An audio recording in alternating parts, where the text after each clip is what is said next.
Welcome back to Riff Rivals 2019, powered by Alienware for Origin versus Cloud9. Now, the three of us will be bringing you Champion Select for this game in hopes of charting some much-needed improvement from Cloud9 in the draft. Now, that said, we do have some news that Blabber is subbing in for Sneaky in the bot lane. Due to illness, Sneaky is unable to play today, so they are bringing in that second-string jungler.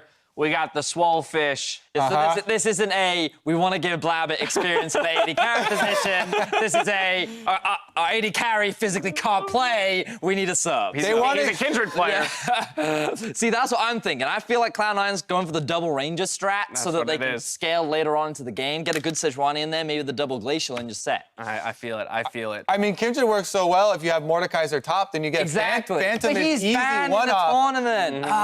They've been playing a lot of teamfight tactics, so they've got this one in the bag. So it's Ashe, Kindred bot lane, Sed's jungle, Mordekaiser top, and then we round it out with some ninja somewhere. Okay, perfect. So that's the C9 side of things. No, in all seriousness, while this will definitely shake up the draft from Cloud9's perspective, I think it may actually do it in a rather interesting way, just in that, as we've seen from G2, this is the most flexible the meta has really ever been in terms of finding new synergies and ways for champions to key off of each other and ultimately become effective within the game. And for the way that Cloud9 will stack up against Origen, we've talked about Cloud9 being the closest an NA team has come to that G2 style of play, while Origen traditionally has been one of the slower of the EU teams, at least here at this tournament. I mean, even though they finished the game relatively quickly yesterday, we saw many instances of them hesitating at times, not to overextend, not to overpush. They're a team that typically is more towards the, is this play 70-30 or is it 50-50? Because we don't want to take this gamble. And yesterday, I think we got to see a bit more of that risk-taking, especially in the early game,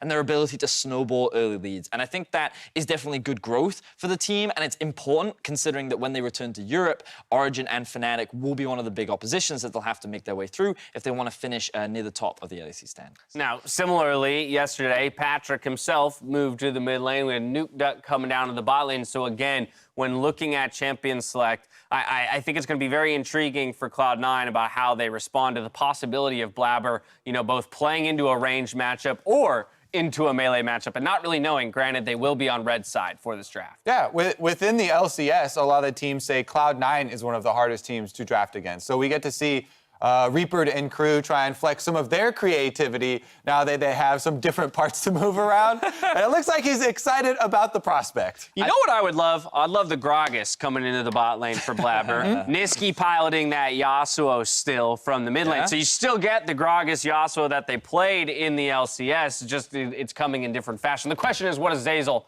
play alongside of Gragas? I'm not sure. I just don't want to see more Sona Tarek. That's what I don't want to see. Sona Gragas.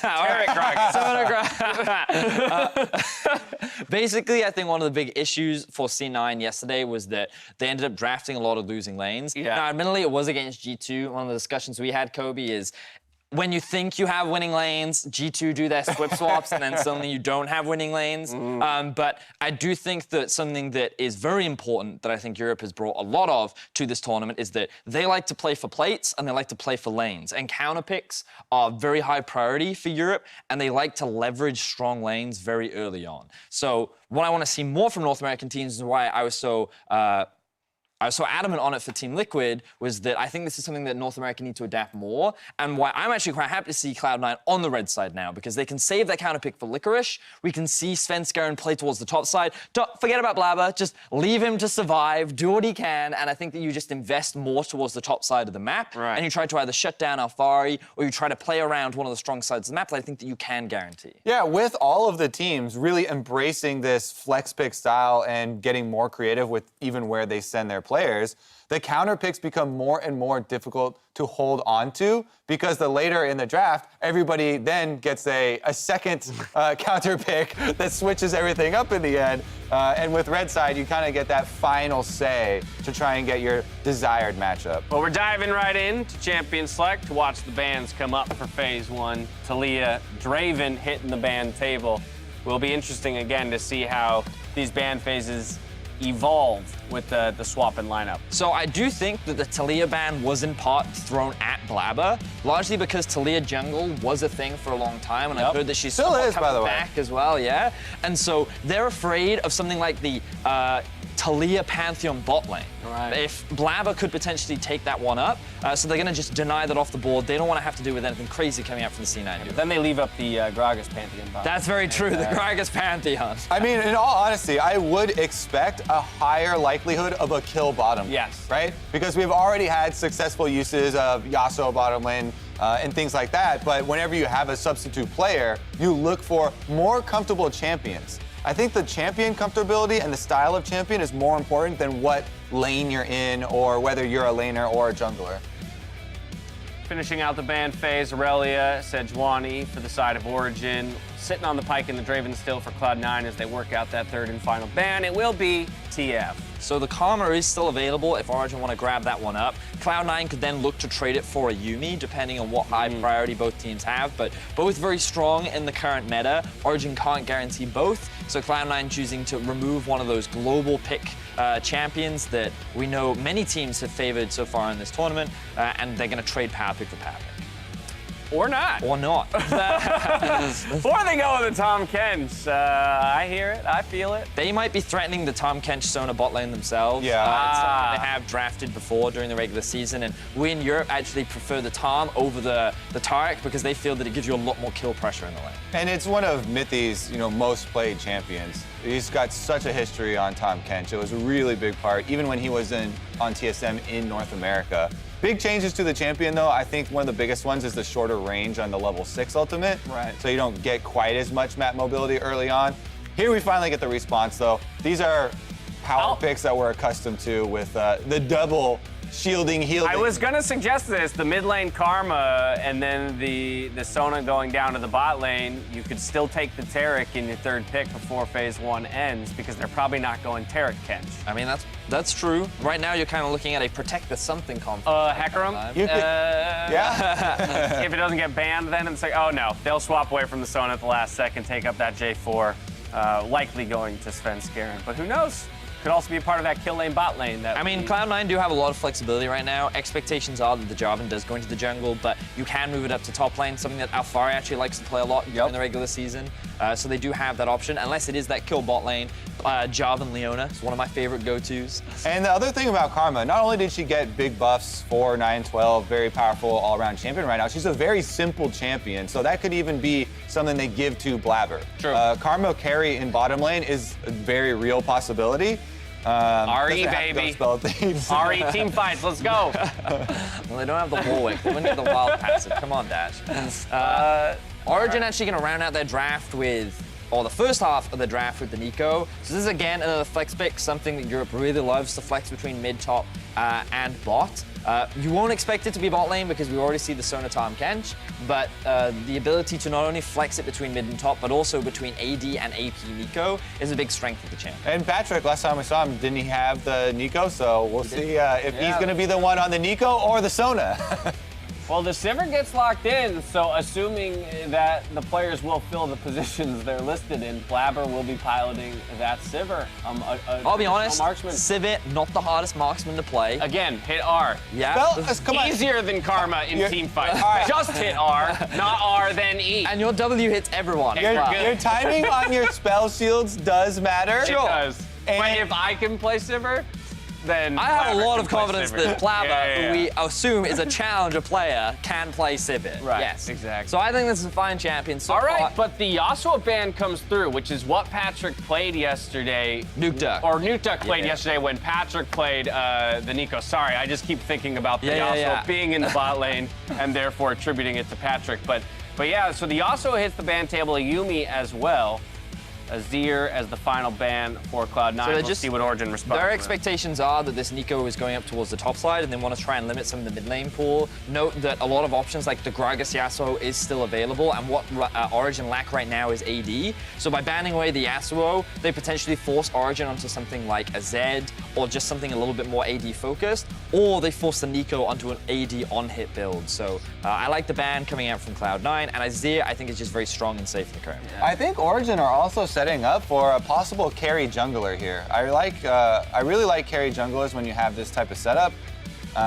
Is Camille to pick into Aatrox top here? Oh, perhaps not.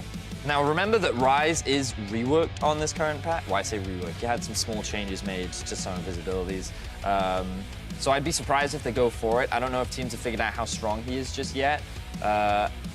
But Origen, undecided, they will lock in the Camille, so that a little bit more of that carry jungle style that you were talking about. That will also compensate for some of the AD that they're lacking as well. And still, very strong early game jungler that can set up for a lot of ganks. Which lanes he looks to gank is still very debatable. I think he could look bot. I think Tahm Kench is very strong in terms, once he has that setup available to him. Now just to round out, it's the ultimate debate of where are they putting the Nico at the top. That's what I thought. Camille actually going into the top lanes and Zhao possibly in the jungle. Oh. I'm liking this as a somewhat of a 1-3-1 composition where the Tahm Kench gets to visit the side lanes as Camille and Nico are splitting a bit. Definitely could be the case here. We've also had a lot of Camille mid lane too, so don't get set in your lane matchups. At least in North America Challenger, they have a lot of possible Camille mid lane matchups, so they're kind of denying that swap. So Kennen likely going to Licorice as Niski. He really loves playing that Aatrox from the mid lane. Yep, so it looks like that the Camille is an answer to the Aatrox, but it is in fact going to go into the mid lane. This is something Nuketek actually played in week 1 of the LEC, but usually they primarily played it with a Sejuani, and they believe that that 2v2 is what makes the pick strong. But something that they also value is that the ultimate combined with Sona actually synergizes very well, and I think that it gives you a very powerful mid-game spike. And Rek'Sai is extremely good at getting a Camille going early. Camille mid likes to go for short trades. Yes. So you always want to utilize the passive shield for Camille, just get your little bit of burst damage in. But the real threat comes from when your jungler is able to arrive. Flash Rek'Sai, Camille hookshot means that is guaranteed engaged. And with the changes to Aatrox, you don't get a reset with your ultimate unless you get the kill. So it's definitely a viable target to go all in on. General sense, Vidius, how do these two compositions interact? Where is each team looking for their advantage and who wins early versus late? Well, I think Sona Tahm Kench is surprisingly strong, but against the Sivir bot lane and Karma as well, you're going to lose priority. So I think Cloud9 have the advantage there. Up towards top side, Nico versus Cannon, depending on which build you choose to do, I think can also vary the matchup. Okay. But I think it's possible for Origen to get the advantage there. I think the biggest variability will be in this mid 2 versus 2. How aggressively will Origen look to play through this lane versus what will Cloud9 try to do in terms of answer? With that, the teams have loaded onto the Rift, so we're going to toss it out to the casters for the call.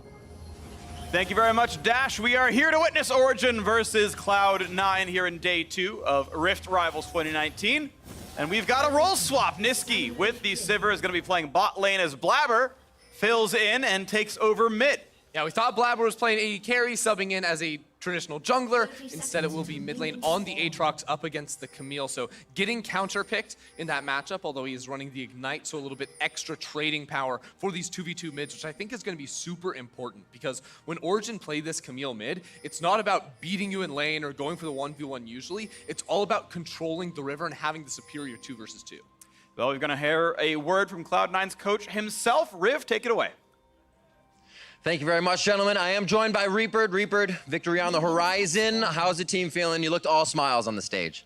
It's been fun to drafting with the Blabber. And, you know, if we don't know what we are doing, how they know we are doing, you know? That was a strat, yeah. Absolutely. And what was the strategy to actually have Niski on Sivir? Did Blabber not have enough time on the ADs, or is he just preferring that bot lane? No, not really. We just drafting whatever looking good. And who wanna play Sivir here? Maybe me. that was that happens. All right, Reaper, good luck in the matchup, and we're gonna throw it back to you guys to see how it goes. Yeah, I will say, I think it's actually pretty reasonable putting Niski on Sivir. I feel like the playstyle is something that he can kind of get to, and Blabber's on a champion he normally plays in the jungle in Aatrox. Yeah, C9 are basically G2. Who wants to play this champion? You go whatever role you want. Yeah. This one more out of necessity than opportunity, but it is what it is, and who knows? Maybe we'll see Cloud9 with a winning bot lane for the first time in several years, and it might look good for them. Oh no, Freeze. How are you gonna do him like that? He can't even defend himself. I actually super love Sneaky too. I think he's an amazing player, but I had to make the joke. Oh. All All right, well, it's trading in the bottom lane. Yeah, Sona Tahm Kench versus Sivir Karma. I do expect Sivir Karma to be winning this overall. You can pretty reliably spell shield Sona Q and get mana back for that. Keep pushing into the turret. Really good damage here. I mean, Patrick is getting clapped early on, but keep in mind, has a mana pool, can get that sustained back up. Exactly. In lanes like this, it is never about your HP bar, it's strictly about the mana. So while yes, Nisqy got a lot of good trade down on towards Patrick, Patrick can sustain on through, and Nisqy's going to be relatively low on that mana pool, so we'll have to wait before he can throw out too many more of those boomerangs. Svenskeren hitting that early level 3 and coming bot immediately, actually. Well, they're not going to get him because they're too close to the turret, but a nice empowered Q is going to get damage on a Patrick, putting him quite low. Nisqy almost stunned up. Mithy pushed away, though, and we can kind of continue to track the farm. Keep in mind, Sivir is essentially CS against Tahm Kench right now, so 18-9 is that scoreline. Gotta do that mental flip on the scoreboard, like 2 times right there. Yeah, it'll Tahm flip a bit Kench later. Picking the most. We can see Origen, while they are losing pressure on bottom lane, both top and mid going very well, and because Svenskeren showed himself all the way down bottom in that river, gives room for Cold to steal away these Raptors. He still has the Scuttle Crab and 2 camps on his top side as well. He is quite a little bit far ahead of Svenskeren in this early game. And Nuke Duck plays himself well, doesn't take any sweet spots in from Blabber, sidesteps the W backwards as well, and that's a decent trade. Farm, though, pretty close to equal, as we do have the players now swapped. You can see the matchups there, as mid lane first round is pretty close. Svenskeren seeing, do I have a gank path just yet? Early TV Patrick does have Frostwing, though. That's the important power spike to get to. Got that item, so now he's safe to lane. Looks like Nisqy gonna go back and teleport in as well, top of his own mana pool. Now, this mid lane matchup is going to swing basically just depending on the jungle pressure and whose jungler is nearest, because it is very risky, especially for a champion like Camille, to trade forward with her hook shot. It's a relatively long cooldown in the early game. Good damage there, and I absolutely love Nisqy rushed Executioner's calling first back. That is the earliest Executioner I have literally ever seen in pro play against double healer. I love it. I think it's going to be very, very effective. It will help the trades a lot. Keep in mind that this is a very poke-heavy lane. I don't think you always do this if you're playing like a Leona Sivir kind of thing where you're like trying to burst her all at once, but you're going to poke her so constantly that you're going to make headway through her W with that. You're going to have the Grievous Wind stick for 3 seconds, which can sometimes affect the Tahm Kench thick skin. If it ticks down in time, you'll get a couple of those ticks halved, so definitely a lot of value there. Yeah, the Grievous Wounds is going to be most impactful during more extended trades where Sona is trying to smash that W key and waste a lot of her mana for those types of sustained trades up in that matchup. I do also think that while the early game has been relatively quiet so far, this is once again a game that is going to sort of explode around that level 6 mark, both because of the Camille's ability to hit level 6 and then look for roam plays around the map, as well as 2 very aggressive junglers. These champions will be looking to get a little bit scrappy come 5 minutes into the game. Absolutely. The early jungle lead, though, has gone to Rek'Sai. As you mentioned earlier on, Svenskeren showed in bot lane, and we had seen the Raptors taken, if not more. So it is a good early start for Cold. Top lane within 3 CS, mid lane within 2, bot lane, as we mentioned, of course, a small lead. Expected, being that you are against Sona overall, it means the game is slightly in Origen's favor early on. And looking forward, projecting 10, 15, 20 minutes into this game, look at these team comps. I think that on the side of C9, they have a really strong team fight, both the ability to initiate with the movement speed of this Karma and the Sivir, but also just reliable primary initiation with the Jarvan. You layer a Kennen up on top of that as well. It is very straightforward how C9 want to execute in these 5 versus 5s. Whereas for Origen, they don't have that primary initiation tool. Yes, Camille can go in, but she's going to be a little bit more squishy. The Nico, too, will have to find a very good ultimate. It's much harder to execute Origen's 5v5 when they are in an even-numbered team fight. Now we are having Cold reconnect to the game a little bit. It was him who paused, and he will be rejoining soon enough, and we'll hopefully get everything sorted out quickly, but that is what's going on right now. As we get that all fixed up, shouldn't be too big of an issue, and he's in his own jungle, so nothing seemed to have really stopped him regardless. Yeah, the engage is going to be a little bit difficult. I think watching for Alphari engage will be pretty big. Certainly we tend to see AP Nico more than anything else. Similar for AP Kennen, it is Glacial Augment Nico, which is going to be kind of exciting. So you're going to see like the Spooky Ghosts and GLP build, and that will help find ways in. Yeah, if anything, that's how they look to start a fight, is we don't have to fully commit with any spells or our bodies, Camille throwing herself into the fray. Instead, they can use the Spooky Ghost to get things going. Yeah, that'll be useful here. So Nisqy in his first, I believe, professional game in bot lane. I don't believe he'd ever role swapped in before, is doing pretty well on this Sivir, waiting to see what eventually comes through. He is out of potions right now because of how early his TP was, so sustain can become an issue depending on how that plays out. I do also think it's really funny that in Patrick's 2 first international games, yeah. he has played against mid laners both games. First it was Bjergsen yesterday where he role swapped. Now it's Niski coming down to him. It's kind of sad too because Patrick is really starting to step up on the LEC stage. We were waiting, we want to see him compete against some of the best AD carries North America has to offer. Now it's like, okay, you get to play against the mid laners. That's all right. Yeah, absolutely. We are going to need a couple minutes. We are going to restart Cold's computer, and that'll take a little bit of time, but it'll be back up and warmed up before too long. And I do want to talk about kind of Origen right now. For those who don't watch LEC a ton, of course, they were the second place team in Spring Split. They famously lasted longer against G2 than TL did, so, that's already a By 4 whole minutes. Yeah, but a pretty strong start overall there. And even though they are 3-3 right now, early on in the summer split, 2 of those losses are to Fnatic, who's undefeated, and G2 themselves. So even though the 3-3 record doesn't look terribly impressive, it's against the actual best teams in Europe. Right, and even in those 2 games against the 2 best in EU currently, they still held relatively competitive for the early game, and that is something that in the LEC we always judge teams on, is how well can you play the early, even though over the rest of the split, Origen has been one of our slowest teams in the LEC. So we saw a little bit of a new birth for them yesterday in their game against TSM, where they went really fast, really early. With this composition we're seeing right now, maybe it tends to slow down a bit for them, but Origen is always a team that can play many different picks, many different styles, and adapt based on their matchup. Yeah, definitely a strong team. Going to be looking forward to this squad, and we think they are a hopeful to go to Worlds for Europe as well as our Cloud9. It is interesting where this feels like the first Rift Rivals where all 3 teams in attendance are kind of expected to be the 3 teams to continue to be top dogs through Summer Split. Very frequently you have a mid-year drop-off, and I think so far that's not been the case in any of these 6 teams. We do have lowercase r's in all chat as Cold has reconnected. I don't know why they don't bother to just put in the other 4 letters to say Eddie at the end, but they're ready. There's no Eddie in this game, though. Really? That's where you went with that one? I was trying to do one of your jokes because I thought you would laugh at it. You can't. I made a really bad joke thinking Freak is 100% guaranteed to laugh at that. That's not true. What he, I laugh that's at funny things. Nothing Funny, you'd say stupid is jokes, funny. not just stupid jokes. Wow, you can't just say things like that.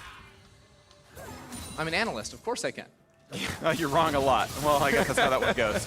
Either way, some more poke coming across as, wow, the healing is halved because of grievous wounds. Executioner's calling. I love it. Everyone loves it. And we are back onto the Rift here with a pretty actually meaningful gold lead early on for OG. Checking out the gold across the board, it does look even currently between the Tom Kench, looking maybe 300 gold down up against that Sivir. Actually ahead in gold over Blabber's Aatrox in the mid lane. Not necessarily what you want to see, but of course Blabber subbing into that position. Not in the best of spots. And a fairly rich Tom Kench feels pretty solid as Nuke Duck does jump away, and this time around Blabber is feeling quite comfortable here in this mid lane, temporarily down in CS, but that is because he took a recall and walked back in. You can see as soon as he starts making that aggressive play, Svenskeren was waiting near that middle lane, ready to back him up in that fight. All of C9 actually trying to take some control around this river and limit Nuke Duck's ability to move around the map, because the big number to look out for is level 6 for Nuke Duck. Once you get that ultimate, it becomes so easy to tag team with the Rek'Sai and look to find picks onto the enemy jungler if he oversteps the river.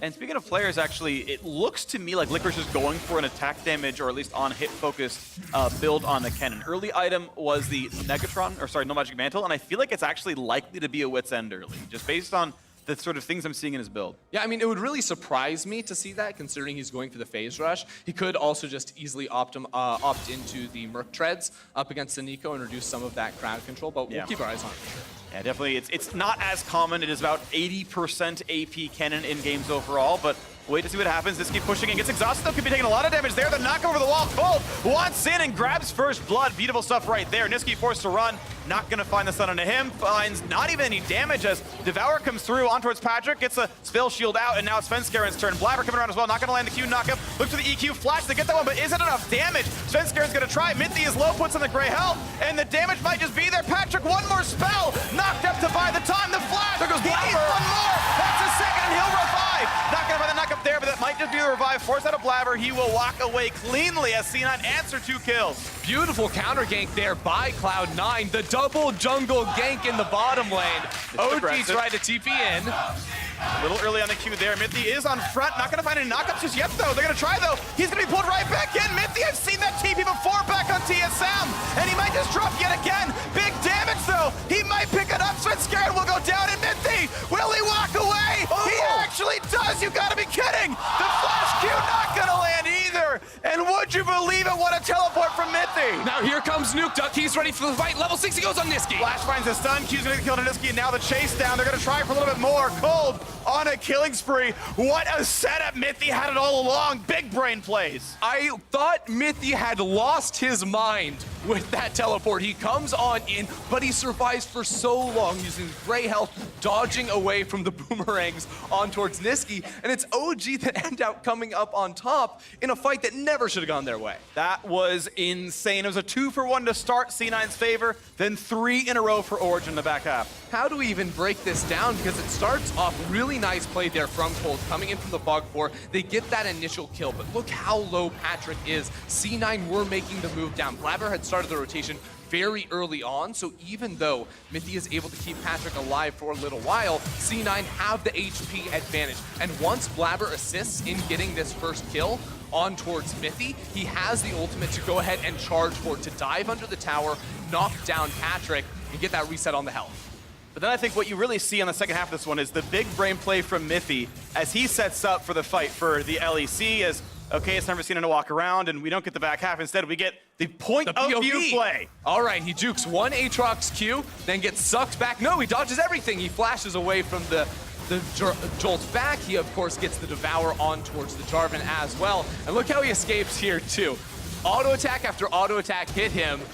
Dodges last second, almost walking into the boomerang blade, and Nuke Duck's back.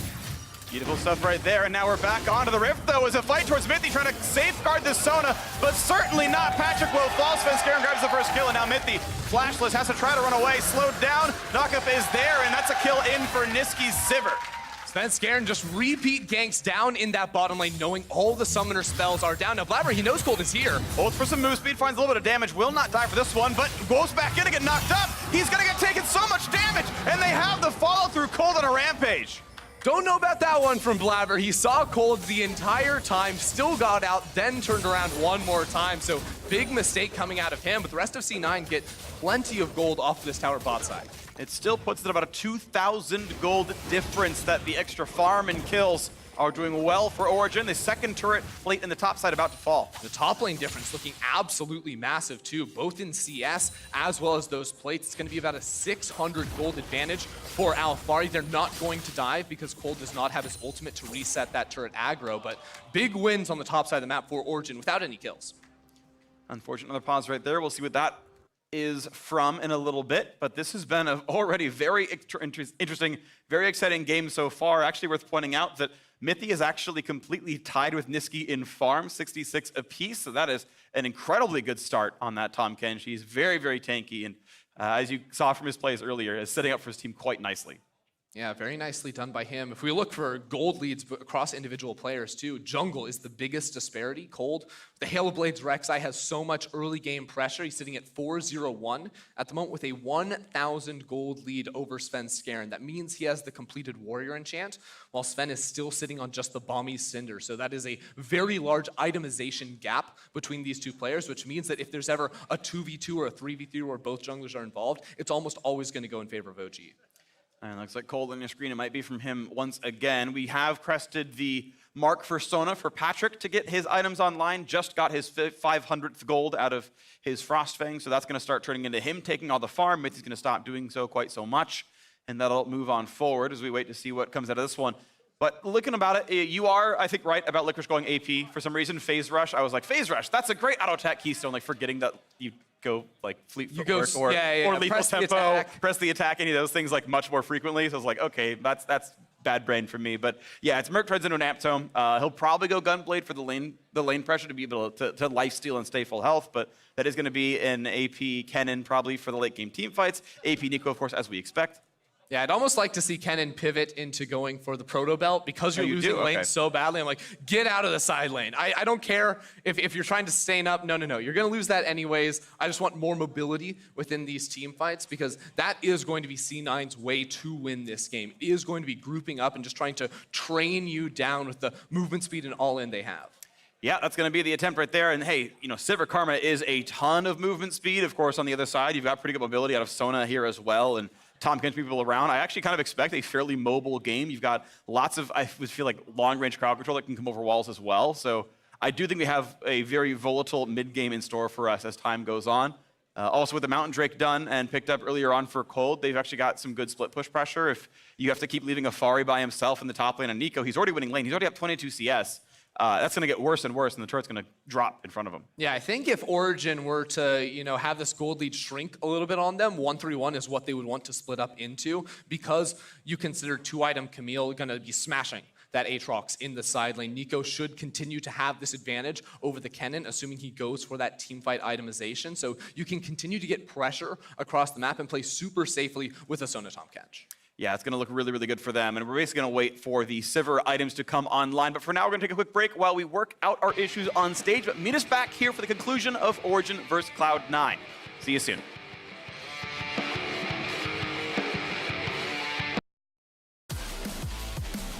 Welcome back to Rift Rivals 2019, powered by Alienware. As you know, we are currently waiting for things to get all set up on stage for the return of Origen versus Cloud9, working through some issues with Cold's computer as we speak. That said, gives us an interesting opportunity to talk about the game midway through. And we had just witnessed a very interesting interaction between both teams in the bot lane. Want to kind of work through this one bit by bit to see how each team is approaching the fights overall. It's a long one, but we're going to roll it out. Vedius, help me walk through it. So one of the cool things about this play is how the play is set up, right? Because note how Cold actually comes through the enemy's half of the jungle and is able to set up this sneaky flank up towards bot. The problem is that they have no priority in mid. So while the gank itself is fine, if they choose to overstay, both the Aatrox and the Jarvan are going to collapse down onto the trio. So what Origen is looking to do is get a kill and then disengage. So the small mistake that Origen make here is that they choose to overcommit onto Nisqy when they should be looking to back off. Because they choose to go for this kill, they realize, okay, we've stayed in too deep. But one of the advantages that they have is Nisqy stuck clearing the minion wave. So they think, hey, maybe we can actually fight this 2 versus 3.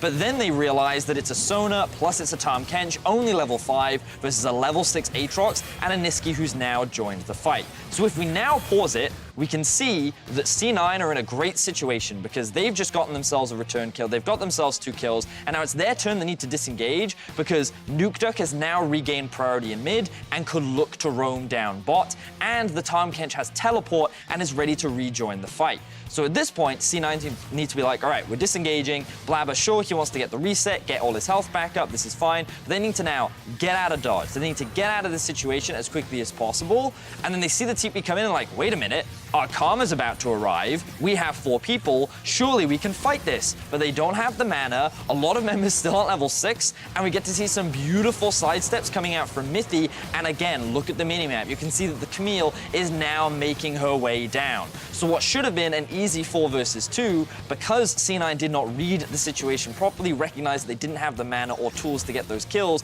they're now the ones overstaying, and they now allow Origen to get these kills. And it was a bit of a comedy of errors of both teams thinking they can overstay, thinking they can get these kills, and ends up backfiring for both of them. Only speaks to the way that this tournament has unfolded, though, where it's about the second-to-second reactions for each team and how they navigate those elongated skirmishes. Yeah, I'm excited to get back into the game. I heard they are ready. That's what I was hearing, too. So if I get the go-ahead, yes, as we load back onto the Rift, we're tossing it over to Freak for the call. Thank you very much. Ender still joining me as well. Can't forget him. He's probably the most important part of this duo. As Rift Herald is being taken by Origen. Will not be a tower dive, but simply in a neutral objective picked up as we sit still on this 2,000 gold lead. Probably. I'd say definitely. Personally. Yeah, you're right. It's all you. You know it. You know it. I do. That's why I was said actually looking at, during this this pause, I was looking at OG, and they had actually brought Mithy up towards that top lane. They didn't end up going for the dive, which I thought maybe was going to happen, but now after helping secure the Herald, he has reset, is going down bottom lane, along with 4 members of Cloud9. OG actually making a play mid lane themselves. Yeah, pushing up towards the top side to look for the Aatrox, who they thought might have been on the roam down as well. He might have been in fog, I didn't quite see, but regardless, it is going to be bot lane outer turret falling. The substantial pressure down there does get first turret gold over, plus all the plays to C9. Yeah, and OG bring the Herald down mid lane too, so they lose first tower, but they should get a big chunk on mid lane. Unlikely they can actually finish this off because the rest of C9 is en route, but OG may be setting a trap themselves. Not going to land the Praise Seeker just yet, but they are still sitting around on both sides. There's a stun for Nuke. They're looking for lots of damage as they're going to pick C9 apart. 2 kills. It's going to be a third before long. Svenskeren, no way out. A double for Nuke Duck. Beautiful. Beautiful setup there from Nuke Duck, waiting on the flank there while Blabber was forced up towards the top half of the map. C9 were stuck in a 3v4 situation, getting collapsed on from both sides. There was just no way out. Looking at the stun towards Mithy, though. Almost gets devoured, but Blabber able to walk away in time after landing that third Q. Takes some poke from Patrick, but out they go. Herald was killed, claimed some plates. Yes, this is really interesting here from Cloud9. They're stuck on this side of the jungle. If we actually look at the map, we try to get a little bit closer here. We see there's a big play going on in, and then we uncover that the real root of this replay is just the simple truth that EU is greater than NA. There it is. Yep, that's science. That's a colorcaster right there. Yep, solved. That's really all we have to break down in the rest of this game. EU greater than NA. I have no response to that. Yeah. At least you won one game earlier. We did. The show match. The show match. And now the turret's under fire once again as Patrick is back in a mid lane, landing against Zazel. And getting damage onto this turret, earning some extra gold as that goes around. But now a play in for C9. They found the root. Do they have the rest of the squad in range, though? Niski, no ult to commit. They're not going to get anything on Mithy. Out he goes. Both flashes up on the bottom lane from Origen. And Cold sitting inside the Cloud9 jungle. He's so fed right now. He could one-shot Sven. No, he couldn't. I mean, He could. solo kill him, but he wouldn't one-shot He could, him. okay. One shot may be a little extreme. Cinder Hulk Ninja Tabby, reasonably durable. But true damage coming in from Cold's right side. The Hail of Blades, the ultimate execute damage. Ooh, Those he are hurts. beautiful as well. Cold But he's squishy. into the river. He's fine. He's got a Ruby Crystal, and no big deal out there. Gets a ward down on C9's side, and they know some of their own side of the map. Is now Blabber having a hard time against Alfari. Okay, ult comes in, but I don't know if he's going to be able to win the siege at all. Just pushed right back out, pops the ulti, gets the move speed, runs away. Mid lane now being cleared out by C9. Yeah, it's a preview of the future of the side lanes for Cloud9. Both Aatrox and Kennen going to be struggling significantly in their respective sides. If anything, right now, Licorice is feeling a little bit better about himself because there's no Tiamat coming through from Nuke Duck, so a little bit less wave control. But even then, still, we're seeing the push going in Origen's favor and doing very well on turret damage as we get close to the 14-minute mark. Importantly, Essence Reaver money is now available for Niski, so whenever he backs, he can pick the item up. Indeed, there it is. Cool, we made it. He TP'd back to lane, no problems there. Turret plates fall in the various side lanes, and we still have this 4,000 gold difference. But Blabber, jungler that he is, roaming to the top side, hoping to help Licorice. This could be trouble. Licorice setting the bait at the moment, using his E aggressively, trying to force the all-in here. And Blabber's actually walking all the way around, so Nuke Duck all the way... Where is he? He's inside the bushes, but he hasn't shown.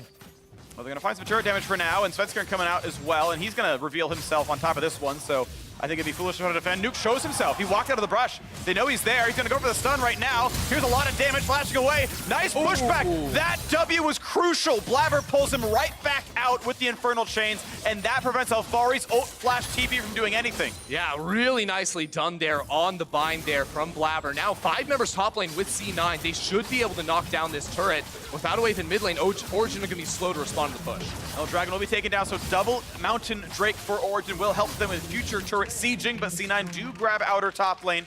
They're gonna go back to them, but it was all 5 committed to the top lane right there, so no mid, no bot control. Now an engage towards mid. He does have flash for when he needs it. He's gonna devour, do some decent damage, spits him right back out. Not quite the stun for Nuke Duck, who's now low himself, has to flash away. Mithy now puts the shield up, but in comes Licorice, and the shutdown comes in for Blabber. Mithy gonna be next up. One more skill shot, and they can't quite land it. Just taking enough as he walks away. Cloud9 grouping as 5, using their comp as they need to, finding the engage there, getting the kill on towards Nuke Duck. Now they want the tower.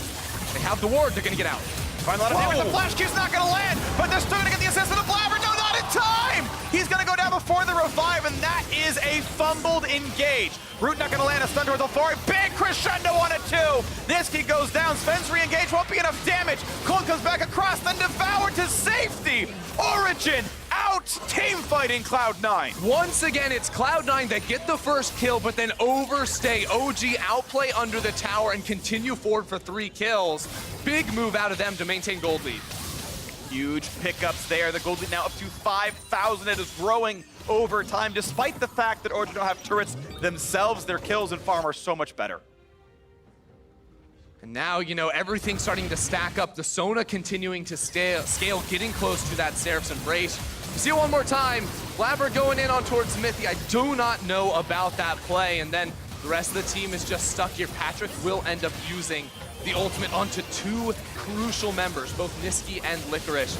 Leads to very easy follow-up from the rest of OG. He just slowly walked up and crescendoed them. They didn't react to it at all. He's not in time, and down went those 2 members. Back at the side lane, Nuke Duck now playing on this side, does have Triforce done and building slowly towards the next piece of the inventory. Could be Asterix, I guess, early on. I don't like think Asterix Titanic. Maybe Titanic, but I don't think so. It would be a late one, certainly coming out from him. Is the non-team at early Titanic Hydra, probably not the build. Still though, Origen in a comfortable position here, working on getting Alfari's itemization to come through with the GLP for the engage. Now Blabber caught. Another 1v1, not finding any sweet spots there. The ult actually immunes infernal chains to the backside, so plenty of damage there. Cold now unstoppable, 5, 0, and 7. Cloud9 need to step up the vision game right now. Origen's way to continue snowballing this game is to play through their side lanes. Because of how strong Rek'Sai is at the moment, he can roam around, try to pick off individual members. You also have the global pressure of the Tahm Kench. They have to be hyper aware of where Origen are on the map at all times. Otherwise, they're gonna keep getting picked and they're gonna keep falling further and further behind. Looks like a temporary lull right here as the teams reset, push their waves and recall. And Ender, I got a question for you. I've got an answer. That's good. If I said Cold making an enemy out of Cloud9, would you understand that pun? I have no idea what you're talking about. So Cold used to play in the North American LCS as Trashy. Yep, I remember On the Trashy team Enemy. Enemy Esports. Yep. And Enemy weren't very good. No. So making an enemy out of Cloud9 is saying you're dumpstering them. They don't look very good by comparison. Yeah, that's It's what I would very- call a stretch. You should stretch every day. The doctors recommend that. Ouch. That's why I do this. Licorice in the battle. Doubles coming across. Fesker trying to find some damage, but getting stunned instead. And Cold is dominating, making an enemy out of Cloud9. And you did it anyways, Freak. Why not? Origin, they're gonna get the kill and the red buff and full control over the jungle here. Why are you like this? I don't know. Just why? I just am. 7,000 gold lead. Origen are clapping C9 with their new roster. Niski in the bot lane not doing too amazing right now. Another dive into the top side. Licorice, goodbye. Alfari, nice stopwatch, buys the space, gets away from the turret, and that's going to be another dead structure. It's going to be 3-2 in turrets here. Origen clapping this game. C9 tried their best to DDoS Cold, but he's about to go legendary in this game. Oh. That's why Jensen's not on the team anymore, I guess. He would have done it properly. Okay, that's probably not a good reference. That's maybe a bit too harsh. Either way, we're back onto this one as Niski's gonna get ulted. Whoa! See you later. Patrick makes the big play. Niski just disappeared. Svenskjaeren's trying to find a fight. He's like, wait a second, where'd my AD carry go? He's at home sick, really. That was a joke. Okay, got it. That was subtle for me. Well, I guess I explained the joke, so it wasn't too subtle, but I didn't realize you were that clever. That's what it is, actually. It's me low-key dissing you, but I think you didn't make the joke on purpose. How are you trying to turn this around on me? I don't know. Your joke's been I'm just terrible. I'm just like this. As the wave gets cleared away in Origen, they're gonna knock down this turret without any issue at all. As the items keep stacking up. Seraph's and Lichbane already done on Patrick. He is freaking massive right now. 9,000 gold on inventory, second richest member in the game. Didn't even start the game by CSing at all. That's just gross. Yeah. OG also getting their third Mountain Drake, so they can just walk over to the Baron whenever they want. They're not going to take any damage because they have a Sona on their team. They're also just going to instantly disintegrate it. Some honey fruit picked up as triple Mountain Drake comes in. Yeah, disintegrate is probably a good word for it there. As Svenskjaeren gets to kill a Gromp. Slowly. Woo! They're coming back. 86 gold. He's rich. like 1% of the deficit in this game. So, you know, do that 100 more times and they'll catch up. Cold might be rooted, but channeling right over the wall. Nice tunnel, out he goes. Now on the top side, Licorice got to be careful. Does have flash, does have an ult, puts some damage across. Can't find any damage though. They instead dunk towards Patrick. Stopwatch 5.5 seconds. Niski spell shields some damage. Big stun coming in for Alfari, and there are no kills to be had. Patrick stays alive. Svenskeren flashing away, but is there even an escape for him as Cold follows through? Can't get the damage into Patrick. Double kill now for the Nico, and it's just Licorice left alive. The first one engaged upon, just running for his life, but he's slowed down by the GLP. He cannot run. Mithy flashes forward to apply the taste of And blood. take the kill. Yeah. He got it. That's a Baron. Man. Origin, they're gonna get Baron here. They got the ace. 11,000 gold lead. I think they got it. I think they're gonna win this game, Ender. Now, how do they throw this like G2? How do they throw this? Well, you play gauntlet style. You just take one person at a time, and you 1v5. All right, I like it. Do a little prize fight like in the Nexus Blitz. Yep. Even then, we see this fight. Licorice, the initial target. It's 5v4 for C9 at the start, but they dive so far onto Patrick, who has his Zonia, that, well, look, Niski gets soloed out by Cold. All the damage had to flash away there, with Licorice leading the fight as well. So the tag team of junglers wanted to go deep. They wanted to find the pick on towards the squishy carry, but they had no follow-up. Yeah, they don't really have backline damage. Keep in mind, it is full tank Jarvan, so he's not getting all that much done early game, and Sivir largely zoned away as well, so quick pick up there. Mithy grabs the chomp. Yeah, secures it. Nicely done. And now OG with a 13,000 gold lead. Full control over the map. Interestingly enough, they've split up 1-2-2 at the moment, with Cold being off towards that top side of the map. Mithy and Nuke Duck teaming up here because they have the global pressure of that Tahm Kench. Actually, no, that's a Nico. Nico looks like Alfari's the one in the mid lane. Disguised as Tahm Kench. Yep, and then reveals the disguise and presses GLP, slowing down the squad. Sivir pops ulti. Cold just split pushing on Rek'Sai. He thinks he's playing in 2014. Sorry, with the global ult. Yeah, but now it's a dive into the bot side. Licorice taking a lot of damage there. Gets a stun across, but still stuck in the hexagon. Nuke Duck solo kills him under the turret. Mithy shows up at the end too. Now Cold in a 1v3 flashes out of the Cataclysm while the rest of his team keeps pushing. Now split push overall going to be successful then on the Origin side as they grab that kill, and losing a flash hurts a little bit, but I'll take that overall. As now mid's under fire. Bot lane's going to drop now as well, and they're pushing into the base rapidly here as all 6 outer turrets are now gone into the middle inhibitor turret now.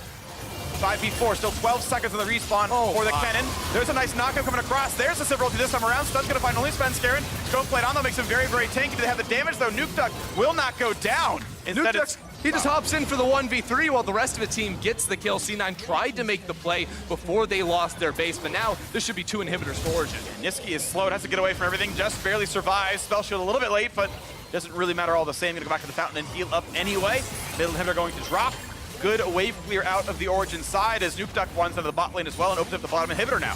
Sven spawns in 10 seconds, but there are 0 ultimates ready and available for Cloud9. They have to try to wave clear their best, otherwise it ends here. Well, they put players where they could, but it's not going to be enough here for Cloud9. The gold deficit simply too large. 16,000 Origin, making quick work of C9, improving the record for Europe here in Rift Rivals. They chase down for a couple more kills, a little bit more KDA, a couple more turrets, a little bit more gold, triple Mountain Drake, and all across the board with the Sona on Patrick. Still can't find a conventional bot lane in a lane against, but still doing very well all the same as the dive comes in. Cristiano over the top, the flash, the unstoppable assassination as Sona is in combat, killing absolutely everyone. That's Origin chasing up to the fountain. Run for the hills, Cloud9. You are not going to stay here. A 25-minute victory for Origin. I like this fast Origin Freak. They're playing so well. Cold in particular in this game, absolutely stepping up, finishing 9-0-9 on the Rek'Sai. His biggest competition was the lag he was experiencing on stage. End of the game still with slightly less money than Patrick himself, but otherwise rich on the Rek'Sai. Cleaver, Guardian, Angel both completed. 1,500 gold in inventory at the end of it as well. Origin remaining undefeated here at Rift Rivals. They will knock down Cloud9, sadly without their full roster today. But at this point, that is win number 5. That actually guarantees that LEC wins the group stage at Rift Rivals, which means they get counter pick of first team on Saturday's Gauntlet best of 5. So now what does EU do for the rest of the day? Win even more games to make a statement. Yeah. That's what I would do. G2 is going to come back with some fire under their belly. I think we're going to see some Tom Kench, Sona bans. They don't want to play against that garbage. Origen seemed very happy to play it themselves, though, and Patrick looked mighty fine while doing it. Really, absolutely did. Origen definitely a strong team overall, Cloud9. I believe that's their last game of the week, because I think they played 2 yesterday already. They did. So we will see Cloud9 tomorrow, hopefully with Sneaky recovered. We can all hope for that one. And we'll see them in the Gauntlet, a staggered best of 5 where each team plays at least once. And now, Origen won. So for more on that victory, let's send it over to Riv, who's standing by with their mid laner. Thank you very much, gentlemen. I am joined by Nuke Duck after quite an explosive game to take down Cloud9. We were just kind of chatting as you guys went into Champion Select. You were thinking, wait, they have their jungler going to be AD, but he's not even AD. How did you guys kind of correct that situation? Yeah, we expected, some like crazy fighting lane bot, but then they just picked Severe, and Niski played the Severe. It was like, it was very weird, but when we were very comfortable when we saw that was the situation. And of the 3 teams, we've heard that Origen was one of the kind of slower to get their victories in Europe. What do you kind of think has allowed you to step up the pace here, or are you just kind of playing more free? I think we don't play that slow in Europe. It's kind of like a little bit more of a narrative, but at the same time, I think we're a little bit better than Cloud9 and TSM like today and yesterday, so we can just close quicker. Awesome. How do you kind of rate Blabber's first time in that mid lane on the Aatrox? It seemed like he had you in the beginning, or were you just kind of reeling him in? No, he played pretty well. Like, he had the roam bot. Like, he's a bit stronger than me in early game, and he abused it well with the dive bot or the roam bot. But after that, it was hard. But yeah, he did pretty good. All right, Nuke Duck, final question. You guys have had so many great victories here on the Rift Rivals stage. What has Origen and yourself been doing kind of in the off time here in Los Angeles? Just like go to restaurants or like go to the beach, play volleyball and stuff like that. I like it a lot here. Awesome, very good. Well, congratulations and best of luck moving forward for the LEC. We're going to throw it to the State Farm analyst desk to break that victory down. Thank you, Riv. Origen with a victory over Cloud9. Good to hear they made it to the beach as well, though, while they're out here to enjoy some of the SoCal sunshine. Interesting for us because we got to cover Champion Select ourselves as it was happening. We even had that kind of respite in the middle of the game to break down one of the crazy happenings in the bot lane. So really where we returned to was just a few minutes preceding kind of the game deciding or game closing replay, which coincidentally happened 15 minutes into the game, a 3-for-1 for Origen here, displaying just utter dominance over Cloud9 in this game. So one of the things about this play, though, is that they actually have a numbers advantage because they've just been able to kill Camille, and this was a decision that they didn't need to make. They didn't need to try and force the dive. They didn't need to try and get this kill because while this play looked promising initially, the fact that they overcommit allows Origen to turn it around in such dominating fashion. To me, it's not even an overcommitment. It's a misexecution. And this is Blabber, by the way. When people talk about him being on stage and, coin flipping super aggressive plays, he's definitely the one calling for that. He's the one going in on Aatrox. He's also the one mistiming the flash with the Q so he doesn't actually get Mithy. The whole point there is to get the kill. If he gets a kill on the Mithy, then he can reset with his ultimate, and it's fine. So it's literally a misexecution. Like they messed up their dive, and it was an aggressive call from Blabber. We've been saying all day how you want North American teams to make more aggressive 50-50 plays. You're right. Well, you got it. You made it? Yeah. 50-50?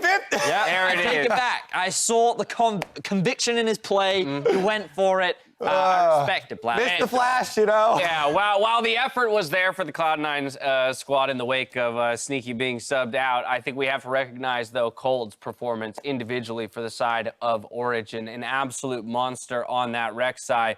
Built pretty impressive KDA there, not dying a single time, up to 18, that is, and the highest kill participation on his squad. And this is a champion that best enables Cold to be very active in the early game. Last split in the playoffs, when he got his hands on this champion, he was extremely dominant and enabled a lot of his laners to start the snowball early. And this is why I fight this battle with Nuke Duck, where he's saying that they're the slower team. They definitely are, but when he gets his hands on champions like this, you get to see a very different Origen where Cold gets to dictate a lot of what happens in the early game and definitely increases the number of kills that we see in the game.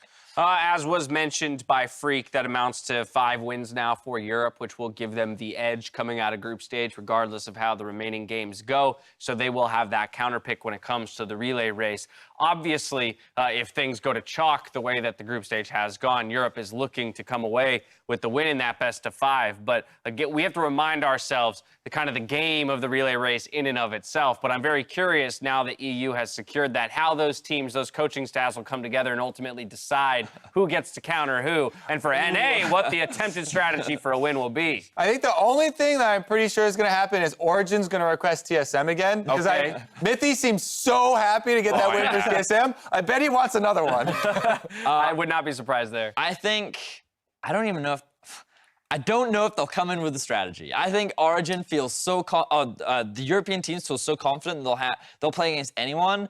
I could see G2 wanting to get revenge against Team Liquid after losing. That's what I was going to say. I assume you think G2 is your best opportunity to beat TL, as well as wanting the win against TL from today. I also think that Fnatic versus C9 is just a really historic matchup. They might just do it for the fans, where it's such a We called all 3. Boom. Yeah, that's what it's going to be. Well, you don't even have to watch the rest of the games today. You know what it'll be for tomorrow in the relay race. I did also think it was kind of interesting, of all things, that with Blabber coming in, they elected to put him on the Aatrox and Niski on the Sivir. Granted, I know Blabber has practiced the Aatrox for its time in the jungle, but Niski is a guy who's played Aatrox in the mid lane very recently. And so you'd think, that delta in change of moving him down to a Sivir feels very strange to me. Yeah, I mean, I personally side with giving the jungler who got autofilled whatever he wants. Because I've been in that position. I'm like, you know what? Make Blabber comfortable. You want to play Aatrox mid? Play Aatrox mid. There you go. Thanks for subbing in, buddy. I do also think that Cloud9 did a lot of good things in the early game. Yeah? Like, even though Cold was popping off, the goal disparity, I don't think it was that big. They were staying relatively even in kills. And I think that their bot lane play was actually very good. It's just some of the decisions that they made without the relevant information is ultimately where they got punished. Like the roam from bot to mid. You know that there are 4 people mid lane. You should be aware of where the fog of war is and you should respect the potential. They didn't, so they get flanked on by the Camille and they end up crumbling. And it's like small decisions like this that snowball into to massive leads. And I feel like it's something that Europe as a region has done very well, and just utilizing fog of war a lot and like punishing these small positioning errors that some of the North American teams have made. They were on wards. What do you mean? Camille was on wards. Camille was in darkness in that mid play. So they didn't actually see the Camille come around and they didn't know she was in there. So I'm pretty confident that was blind. I want to give T9 the benefit of the doubt and say it was blind. When Camille roamed down bottom, she went over a wall. You know it's bad when the EU analysts are reaching for ways to protect North America and their rivals. Thank you, my friend. On the other side of this break, G2 Esports load onto the Rift, opposite TSM. Don't go anywhere.